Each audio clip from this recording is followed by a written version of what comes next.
Welcome back to Booze and Rocks. My name's David Edwards, and you know what? This is a Clarified New York Sour. Looks pretty clear. Let's see how it tastes.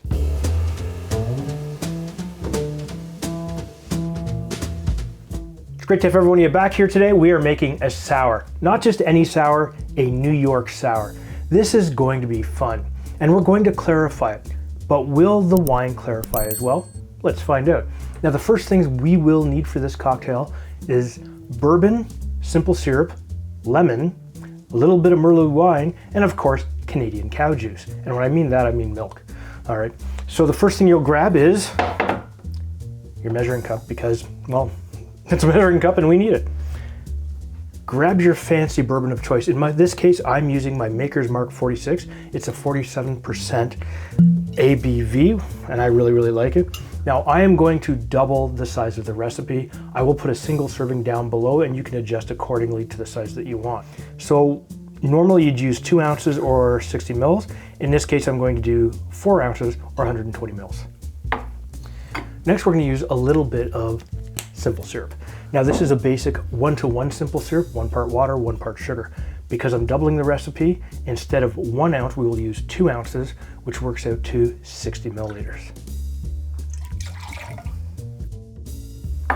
Awesome. Then you grab your fancy lemon, and hope you don't drop it in the process. Give it a bit of a roll. Slice it, and hope you don't cut your fingers off. I had a moment of self-preservation for my fingers there.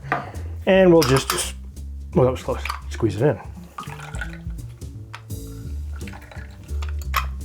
This is, put that over there, throw these in your bin, put that here.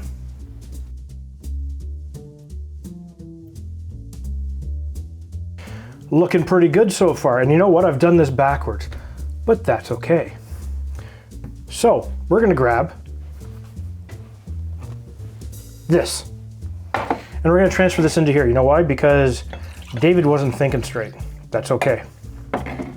We need for this 2 ounces of milk, and it's about a 1-to-4 ratio. So you can actually use a little bit more milk. That will not help. It won't hurt you to do that.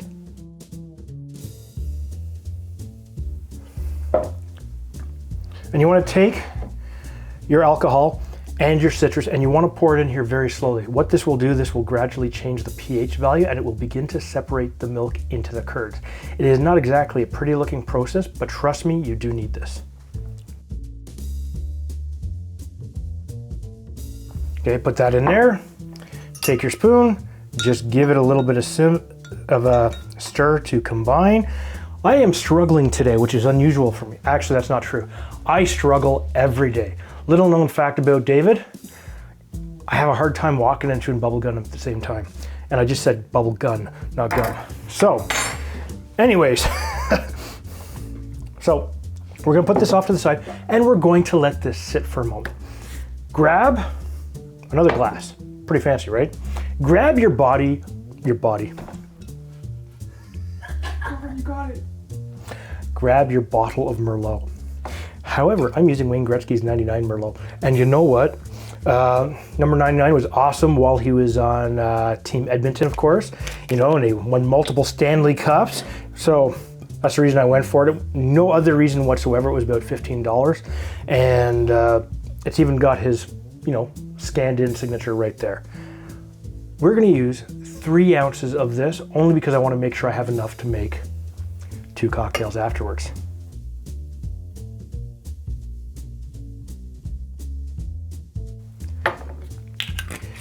The next thing you're going to do is add milk. And this is where you have to be curious. Will the milk actually separate enough with the acidity of the wine to actually be able to clarify it? Let's find out. And for this, I'm going to use 1.5 ounces of milk. 1.5 ounces works out to 45 mils. And wow, does that look appealing? It almost looks like a nice dessert. Doesn't quite smell like a nice dessert because it's red wine. So, however, we're gonna put this here and this here. We've begun the separation process. Grab your mixing glass. Grab yourself a funnel, one that's not gonna actually fall into the glass. And what you'll do is you'll take a coffee filter. Now you could use a nut milk bag, and I laugh every time I hear those words, so you can laugh and snicker and leave comments down below. So what we'll do is we will, of course, fold this into a triangle shape, open up one, and we're gonna put this in like so.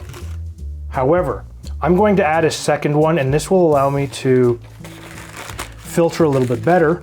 And what I will do is I will use it in the opposite direction so that I have most of the padding on both outsides. Then we're gonna take this and we're gonna slowly pour this in. What will happen is the liquids will start to strain through very fast at first. But you know what? That's okay. We expect that to happen. Drop this here. Grab your next fancy little glass, another funnel, not quite as big, and we'll do the same thing.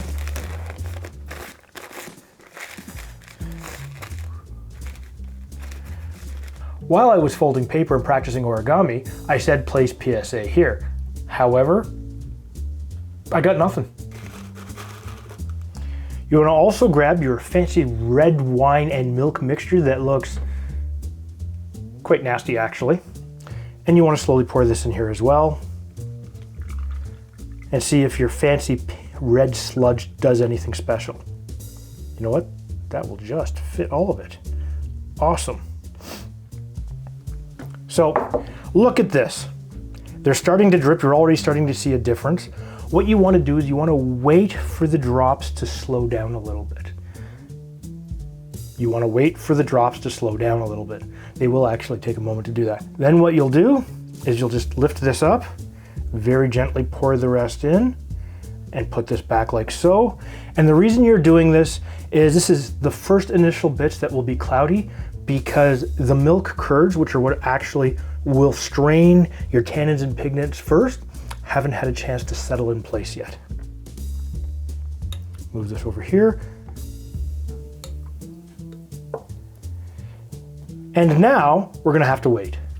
We interrupt your regularly scheduled program of David staring at a pair of glasses filtering to bring you this special information. Yes, red wine is good, if you like it. And now back to the show. And voila, we have something different. Now, look at the difference in the clarity levels. Should get this out of the way, because you don't need these now. Now, just to give you a difference of the color, let's take a look at how red this wine actually is in aspect before it's clarified.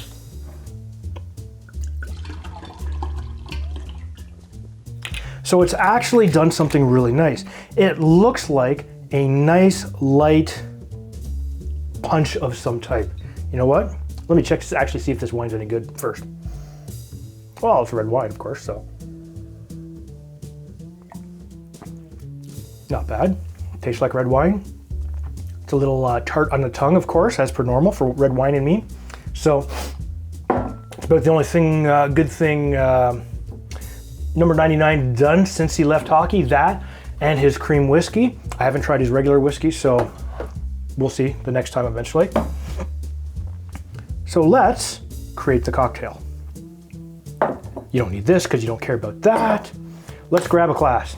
We're gonna serve this in a rocks glass. And we're going to use a big rock. When I mean rock, I mean a chunk of ice. Look at that. It's beautiful, it's pretty. We don't need to do anything special. Look at this.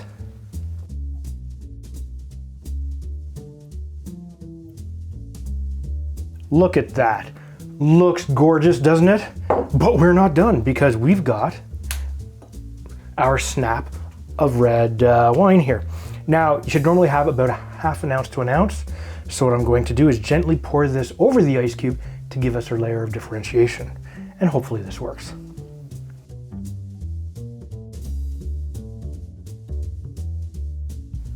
Look at that. That is stunning. It is gorgeous. You know, oh, I can't wait. Let's give it a bit of the smell test. I have no wash line anymore, I'm sorry. So you don't get the immediate wine smell and of the astringency that you would get from wine directly off this. Let's try this.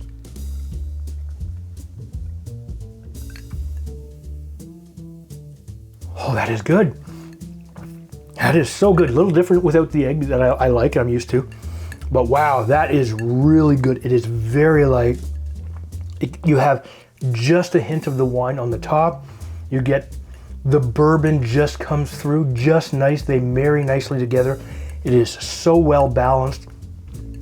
It is actually delicate. And to have a really delicate cocktail that looks like that, that's flippin' awesome. Oh yeah.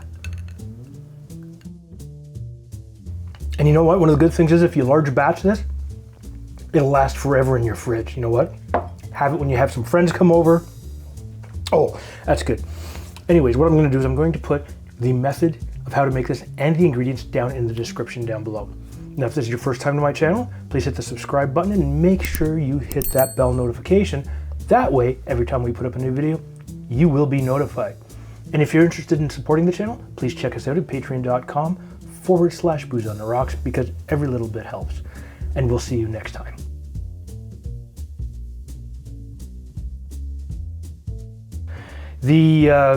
Grab your bottle of stuff. Here, stop. We interrupt our... Having too much fun. Probably, but let's find out. So the first thing you need is your measuring cup. Why? Because it's a measuring cup.